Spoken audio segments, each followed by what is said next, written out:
Hi, everyone. Welcome to 2023's One Energy World Conference, hosted here on the One Business World platform. As we gather in this remarkable venue, we are united by our shared vision to foster a sustainable, efficient, and inclusive energy landscape for the benefit of our planet and its people. This conference will serve as a platform for thought leaders, policymakers, industry experts, and investors to engage in open and meaningful dialogues. We are here to explore innovative technologies, discuss bold strategies, and forge valuable partnerships that will help propel us towards a greener, more equitable energy future. This afternoon, we're joined by Travis Wright. He is the Vice President of Energy and Sustainability at QTS Data Centers. And Travis's talk this afternoon is Balancing Energy and Sustainability in the Data Center Market. Travis, welcome. Thank you for joining us. Where are you joining us from today? Well, thank you, Glenn. I appreciate the opportunity to join you. I'm joining from Phoenix, Arizona, in the United States. All right. Well, you're a couple hours behind us, so you haven't, well, almost, I guess, after lunch already out there.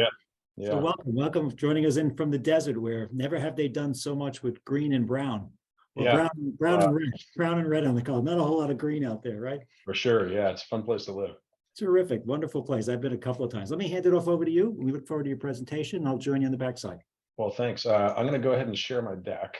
And put it up here and make sure everybody can see this. So looks great.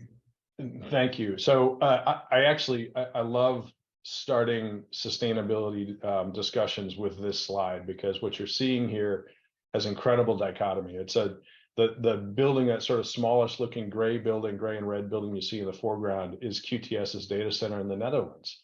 And it's beautifully framed up with these big windmills, and there's solar panels in the foreground. And then there's this enormous lurking building in the background, this white building in the background, that is a coal-fired power plant. The interesting thing is that that plant was put into operation in 2015 by a company called RWE. And in 2018, the Dutch government told them they were shutting it down. So it was a 40-year asset that was put into the ground. And just 3 years later, the fuel source was such that they were not able to continue operations there. It's still, I think, running at a very limited basis, but is certainly on a path to closure in early time. So it talks a lot about where we're headed in energy, where we thought we were just very recently versus where we're going now. So I'm going to start and talk a little bit about who QTS is. We are a data center provider. We own, operate, and we build, own, and operate these massive data centers. We have 28 locations mostly in the United States, about 800 employees. We have a couple in Europe, in the Netherlands, and we are growing with additional markets, both in the United States and North America, as well as in Europe. So we like to put data centers in three primary buckets. On one side of the scale, you're going to have massive, huge data centers that are built by some of the household names that you know really quite well. You think about Meta and Apple and Google and Microsoft, companies like that. They'll build these enormous, huge data centers and put all of their own stuff inside of it. The very other end of that scale, you'll have still maybe Fortune 1000 companies that you know really quite well, but don't have that compute requirement of the big hyperscale companies. And they might put 20 or 30 racks in a couple thousand square feet in sort of an office environment, maybe network a couple of these together, and that's how they manage their compute power on site. Well, QTS builds enormous, huge data centers on that same scale as the hyperscale customers, and we put lots of customers inside of them. So we give this economy of scale to smaller clients. We give this reliable, low-cost power. We'll build 200 to 1,300 megawatt data center campuses. We'll have 10 to 30 fiber providers. We have robust shared security services. We provide logistics for getting truck to rack really very simply. And then we can also offer 100% carbon-free source power. So there's all of the stuff that the big guys can do for themselves, we can do for smaller clients. It has actually now morphed into a situation where we'll put dozens of clients under a single roof.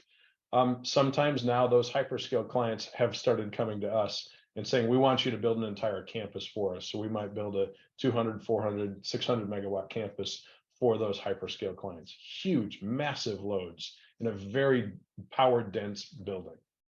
And if we look inside those buildings, it typically looks kind of like this. You've got these massive open spaces with rows of cabinets holding stacks of servers. So each one of those black cabinets you see in that picture in the lower left corner might have somewhere between 20 and 50 servers inside of it that are about the size of a pizza box.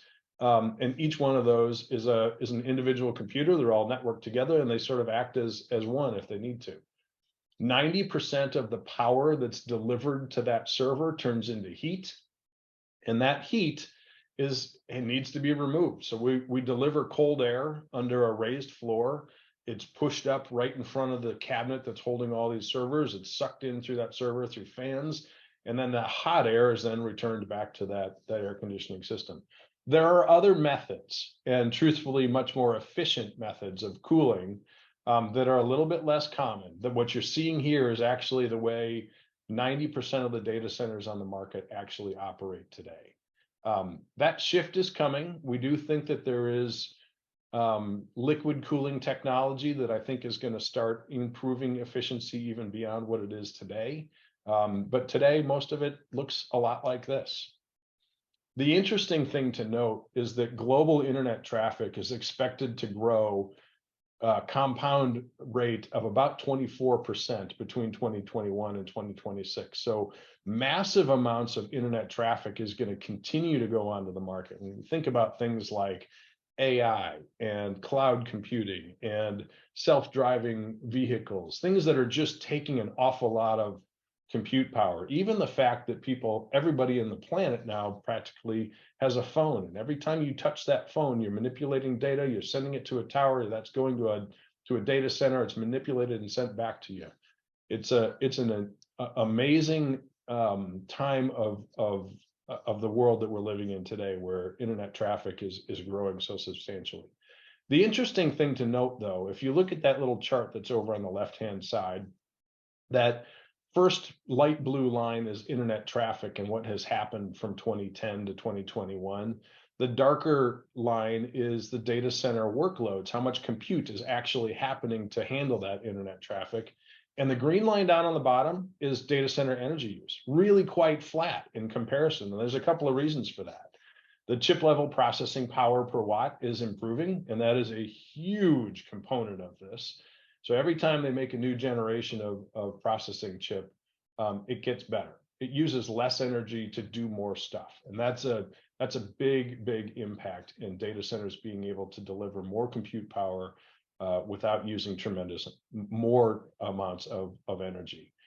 The other thing that happens is that heat removal. Remember, the 90% of the energy gets turned into heat. And that's improving. We're getting better at that. We use a metric called PUE. It is essentially just the ratio of total utility power that comes into a data center divided by the compute loads. And so the parasitic stuff that's on there, any energy that we use to remove that heat, as well as things like lighting and office and things like that, all go into that total utility number. And the closer we get that to 1, the better off we are. So you can see that from the chart over on the right, it used to be legacy data centers had energy consumption and PUE rates of about 2. Now we're seeing more like 1.4, and QTS actually has data centers that run more like 1.25. So it's getting closer and closer to that parity number. And then the last thing is that with new heat pump technology that's come out, the really honestly kind of low value heat that comes off of a data center can actually now be reused for other applications. We've got an installation in the Netherlands where we're taking waste heat off of one of our data centers, and it is concentrated up using heat pumps and then used to heat buildings on a local college campus that's nearby. So it's a pretty neat opportunity to use that waste heat. If we think about data centers and their global energy impact, it's staggering to note that all of the data centers in the world actually use more power than Belgium, Denmark, the Netherlands, and Luxembourg combined. And the greenhouse gas emissions that are associated with this actually exceed the airline industry. Most people don't understand that. Most people think about data centers as this sort of wispy little thing in the cloud that doesn't really have a whole lot to do with energy consumption and emissions. But the reality is the data centers are a big component. We've got a big stick, and we have a big ability to move the needle when it comes to sustainability. So when we think about data centers and how they're built, legacy data centers used to be designed with water-cooled systems. It actually used to be the fact that you had a choice. You could either use a water-cooled strategy and get pretty good efficiency, but you're using a lot of water, or you could use a water-free system and you use a lot of energy. One way or the other, there was a bit of a trade-off. And so these large facilities were all constructed completely at once. Everything was constructed on site. The water-cooled chiller plant had very high water consumption. And that big, huge chiller plant runs at a very low utilization in the beginning of the startup of that data center. You're not actually using a lot of compute load, but you have to run this huge chiller plant. And so the facility would operate at really poor performance when it's only fractionally full. Well, jump forward a little bit here. QTS has developed a design called our Freedom Design. It's a modular build approach. It offers logistical and material efficiencies that are really not seen in those typical stick build projects. The facility is built in 3 megawatt slices. There are modular electrical rooms that are constructed off-site. They're concrete boxes that are filled with electrical gear and batteries and UPS systems. And then each of those assemblies gets bolted up to the side of a building that is tilted up on site. And then it's paired with a generator. So every 2 rooms that goes onto this building comes out to 3 megawatts. So it's 1.5 megawatts, 1.5. So we'll build them in 3 megawatt chunks. So, and that modular design reduces the trips that trades need to make to the site by 90%. The factory built rooms reduce material waste, they increase our speed to market. And the most important thing from an energy standpoint is that facility now operates at peak performance, even when the facility is just fractionally full. You can imagine that now all of that compute load is now concentrated into the small slice that we've built. The rest of the building is prepared and developed so that we can fill it up. But in this way, we actually get to have a good sweet spot of 80 or 90% actual load on those cooling systems and on the UPS systems to get peak performance. If we just dig in a little bit deeper here, you can see we've peeled away some of the skin on some of these. You can see that UPS room where the electrical gear is. That's the portion that bolts to the side of the building. And there's a transformer that sits behind each one of these things, and then it's paired up with a generator, typically a 2.5 megawatt generator. And we'll keep about 48 hours worth of fuel underneath that generator. So in a typical data center build, you'll have 100% of the load backed up by UPS. So instantaneously, if there's a utility interruption, that instantaneous load transfer goes to battery, and there's about 5 minutes of battery storage there. Typically takes about 15 seconds for that generator to ramp up to speed and synchronize with the grid and take over the load. And then those generators are able to hold the load for essentially for as long as we can get fuel delivered. And we do end up with multiple fuel contracts to make sure that's happening indefinitely. So the other thing that's really interesting about this new design is that it's water-free. So this Freedom Design includes super efficient, custom developed water-free cooling systems. It's a pumped refrigerant, very low pressure pumped refrigerant system, so that on site, 0 water is consumed. There's a metric I talked about called PUE. There's another one called WUE that compares the amount of water you use to the amount of power that you're using in your IT load. So it's another metric that the industry uses to say how efficient are you on water. Well, this one has a WUE of 0 because there's 0 water consumed on site for that IT load. Conventional data centers, like the one that I showed you earlier, use up to 250 gallons per megawatt hour of water. And that data center is responsible for enormous volumes. One 48 megawatt data center will use 100 million gallons of water per year. And that's all saved by using a design like water freedom. So those are some of the things from a infrastructure standpoint that we're doing to make sure that we're on top of our game from energy and water consumption standpoint. But let's talk a little bit more broadly about sustainability. How do we balance the fact that we have a very energy intense business, and what are we doing to be good to our communities? We like to think about sustainability in a bunch of different ways. If you were to ask 5 different people what is sustainability, you're going to get 5 different answers. When it comes to QTS, we think about sustainability as being successful if it is financially, culturally, and operationally sustainable. And by that, I mean that if you're bringing new ventures, new sustainability initiatives to the market, as long as they're good business decisions, they're going to be around forever. If they're bad business decisions to start with, the next time you have a new CFO stop by, you're probably going to be on the chopping block for some of the cost saving programs. And so we like to use this phrase a lot when we have new initiatives that come up.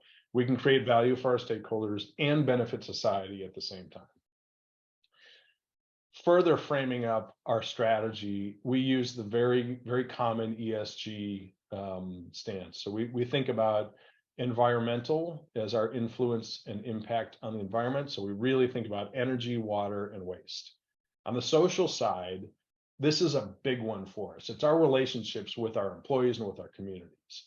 We think about health and safety and wellness, diversity and work-life balance, and absolutely think about our communities and the engagement we have with them, the philanthropy and the volunteerism in our local markets. And then, of course, there's the governance side. This is really about accurate and transparent accounting, ethical business practices, it's our board management and structures. So those are the things, those are the 3 pillars that we like to use. All right, so let's pick that first bullet there and talk a little bit about energy. And we have developed a carbon-free strategy. I will say that it used to be that we were very focused on solar and wind, pure play renewables. And they are fantastic. We still strive for that as the gold medal, but they have a very well-known downside. They generate intermittently. And when we think about how a big data center, and especially the big data centers that we're putting into the market, we'll go into new markets, we'll put a 200, 400, 600 megawatt base load data center in place, very flat loads. And we're essentially removing base load off of the grid. And then we'll go turn around and sign a power purchase agreement with a solar or a wind facility, maybe even has some battery storage with it. But at this point, that storage is not compensating 100% for the intermittency of that load. And so we recognize that as a data center, as a big base load user, when we do that, we have a responsibility to be good to the resiliency of the grid, and we really need to focus ourselves onto things that are less intermittent until we solve that storage problem. So wind and solar, very intermittent, hydroelectric, nuclear, geothermal, biomass, still carbon free, but can provide that base load that matches the load of the data center. We really feel like we need to keep our eye on the ball of decarbonization. We understand that truly is what we're after here. Until we solve this big utility scale storage problem, we are focusing on large scale hydro, large and small scale nuclear, which quite honestly feels very promising. It's a ways out, but the ability to consider small modular reactors that are close to the actual load, perhaps even sharing a property line, is a pretty interesting thing to think about. Some of those small scale nuclear reactors are very water efficient. They're safe. We see a lot of promise in there in the years to come. Geothermal, biofuels, and of course, energy efficiency and energy storage come into that mix as well. All right, so now let's talk a little bit about things that are a little less top of mind when you think about sustainability. One of the things that we've done that our competitors have had a hard time replicating here is we've actually taken entire facilities that normally a big data center like us would go in, we'd find a big piece of property, it's got an old building on it, and it's got, maybe some energy infrastructure on it. We'd scrape it to the ground and we'd build 100% new back. And we do that. We don't tear buildings down, but we do go into new markets and build greenfield for sure. There's great efficiencies in being able to do that. In 4 cases, though, we were able to go into markets and actually reuse the entire buildings. So Richmond, Virginia, and Irving, Texas, the 2 on either end there, were former semiconductor facilities. Atlanta, Georgia was a former Sears and Roebuck distribution center. And then in Chicago, there was the former Chicago Sun-Times printing facility. All of these had great infrastructure in place. They had big wide open spaces within the buildings. And so we were able to go in and reuse all of that concrete and steel and roofing material and all the stuff that normally would have been required to remanufacture for our facility. So by doing this, we saved and reused 1.7 billion pounds of building material, 663,000 megawatt hours of electricity for not having to remake those building materials, and 568,000 gallons of diesel fuel burn from trucks that would have hauled all of this stuff to a landfill. Not to mention all the landfill and work that would have gone on from that. So it's a really good circular economy kind of story. The next thing that I'd like to talk about is a program that we put into place about 3 years ago called Success-Based Giving. We focused our efforts on our community.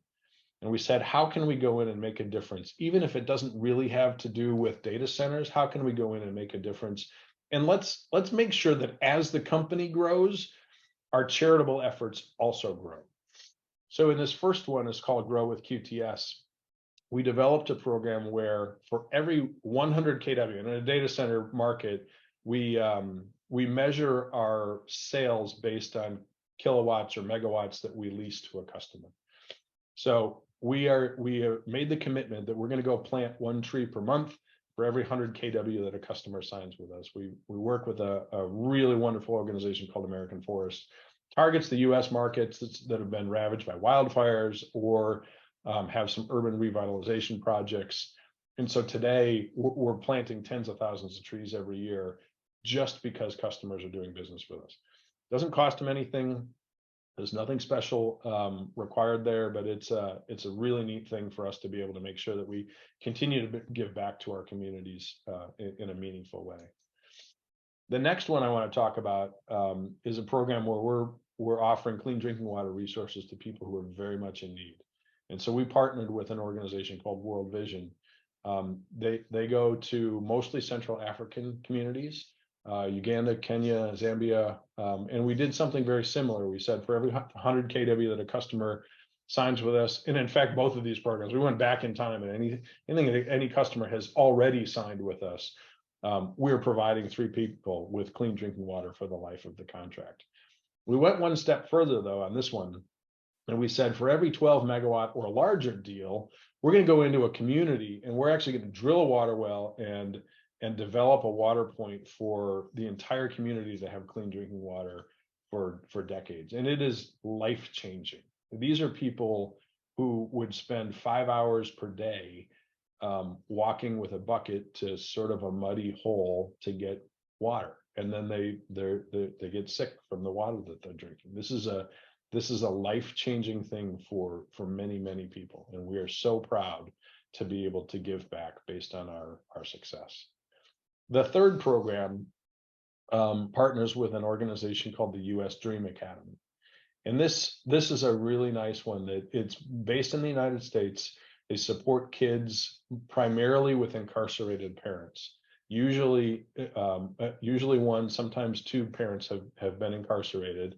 And we go in and provide mentoring and education and food sustenance and truthfully a place to be between 3 and 6 p.m. That's the kind of the time of day when school is out and people aren't back at home yet, when bad things can happen. And so we put high value, high moral value people into these kids' lives and really help them become really high quality members of society. And so this is one, it's sort of the in-between markets. So we say for every 1 to 12 megawatt deal, we're going to sponsor a child for an entire year. We're already sponsoring 35 kids. And so really rewarding, wonderful program that we love being able to talk about. So all the good stuff that we're doing, we've been recognized with 22 awards over the last 2 years. We were named in Newsweek's America's Most Responsible Companies. We got the best initiative for philanthropy and corporate giving on those programs on our success-based giving programs.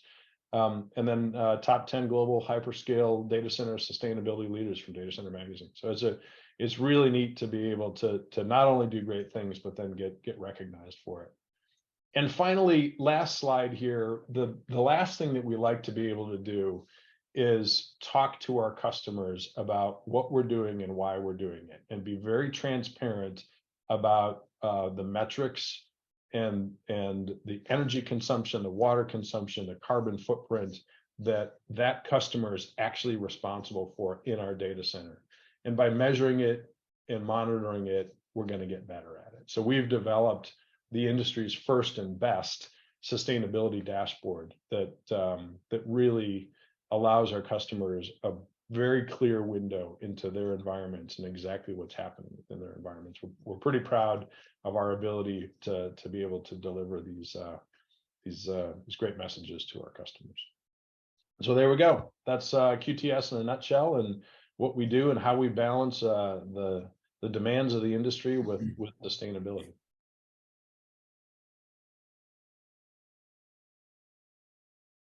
Travis, thank you very much. Great job. Great job. Tremendous slides. Very impressive for sure. As someone who does a lot in the not-for-profit space, I certainly appreciate all that you're doing in the community. That's a big part of sustainability. You know, when you put up your ESG slide, the first thing is like, oh, all right, they got the E covered. Thank you for expanding on the S and the G as well, because that's sometimes people forget about that piece, because it's always about greenhouse gases and what are you cutting back on from a footprint standpoint. So the S sometimes is also the hardest one to work your way into. Well, you're absolutely right, and it's interesting to note that we actually went so hard into sustainability, and so did the rest of the data center industry, quite honestly. It's very much leading in sustainability, that it wasn't long before we recognized that E portion was kind of table stakes. If you're not buying renewables, if you're not getting carbon free, if you're not doing things for energy, water, and waste, you are way behind the curve. Just to do business in this industry, you have to have that component. And so the next phase then is that social, and where we think that we can be good to our communities and make sure that we're doing the right thing for our communities. I think is really where the industry goes. No, it's certainly from wonderful work. I love the fact that you tie it back to kilowatts and things. Yeah, you don't lose sight of the industry metrics or the good that can come from it. Hey, if we jump up another couple, we're going to hit that next well that we drilled, which is pretty impressive for sure. I love the fact that you've got your tag going, the QTS green. I think that's a great piece, and your freedom design was very impressive. The fact that you're actually doing the infrastructure and the construction there and the operations without water present is really fascinating. It's a huge major shift in the industry. It was not always that way, and in fact, there's still legacy data center providers that are really hanging on to that water consumption thing. We've recognized, and some of our competitors have as well. Recognize that water energy is we've got it, we understand it, we're as efficient virtually as efficient as we can. That water portion of it, especially in water stressed markets like Phoenix, is becoming incredibly important. And even we're to the point where sometimes you can't locate a data center in a market without being incredibly water efficient. It drives your business. Travis, how much work goes into like site selection? Because I mean, some of these footprints, I mean, some of the pictures you had and some of the complexes, they're quite large. And I used to be with the NYC for a long time, and I remember when we built our data center, I think it was up in northern New Jersey, and it was enormous. Yeah. Yeah, How much goes into site selection? site selection drives the business. So access to infrastructure, we know, is the driver of the business. And so our ability to go into a market, find big pieces of property where our customers want to be, have the access to large volumes of electricity and fiber, have friendly government to help us get there. Those are all things that are critically important to us. Luckily now we don't have to be looking for water sources. That is something that is now off of the requirement phase, but it is a big driver to go into a market and have access to infrastructure, and the ability to figure out how to get renewables and carbon-free assets online is critical. How about on your dashboard? I mean, from a customer, you think about reporting, right? And you go back to the G piece of it. How interactive is the dashboard? Is it for your community partners as well as your customers? Is that something readily accessible? Yeah, so the customers can go onto their sustainability dashboard. They log in as themselves. They can drop down little tabs that tell them what time period they want to look at, and click one button and get an output report that tells them all the power they use, all the water they used, all the greenhouse gas emissions. They get everything that they need for reporting to their sustainability program. So whether if they're reporting to CDP, or if they're reporting to RE100, or if they're reporting to EcoVadis or some other third-party ratings group, they get all that data within a couple of clicks.